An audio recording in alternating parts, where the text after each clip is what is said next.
Learn to invest to your family. A true friend to this life. Rafiki wa kweli, watu wa kweli kwenye maisha haya ni watu wa familia yako. Waswahili wakasemaje? Mchuma janga kula na wakwao. Leo hii mama, kuna watu wanakufurahia kweli. Leo hii baba, kuna watu wanakufurahia kweli. Leo hii kijana, binti, kuna watu wanakufurahia. Unajua wanakufurahia kwa ajili gani? Inawezekana una kipawa, inawezekana una nafasi mahali, inawezekana una sasampa, una kibunda, una mkwanja, una umatemate. Inawezekana kuna kitu wewe unacho sasa hivi wao wananufaika nacho. That's why they celebrate. Vitu hivi vyote vikiondoka, watu pekee utakaosalia nao ni watu wa nyumbani kwako. Utabaki na mama yako, utabaki na baba yako, utabaki na wadogo zako, utabaki na kaka zako na dada zako, utabaki na mume wako, utabaki na mke wako. Invest hapo, wekeza hapo. Watu wengi tuna tabia tukianza kuexplore maisha kianza kuwa vizuri, tukianza kupata hiki na kile na kile, we forget those people ambao tuko nao ndani. Invest kwenye familia. Sasa hivi ikitokea wewe ukiumwa miaka 3 mfululizo, marafiki watakuja hapo mara ya kwanza,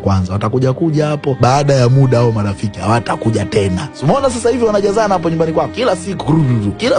I'm telling you, wewe umwe miaka 3 mfululizo, wataanza kupotea. Atakayebaki na wewe ni mke wako, mume wako, baba yako, mama yako, watu wako wa karibu. Invest, wekeza kwenye familia yako, wekeza muda kwenye familia, wekeza hela kwenye familia yako, wekeza vitu kwenye familia yako. Invest onto your family. I'm telling you, your life will automatically change onto this life.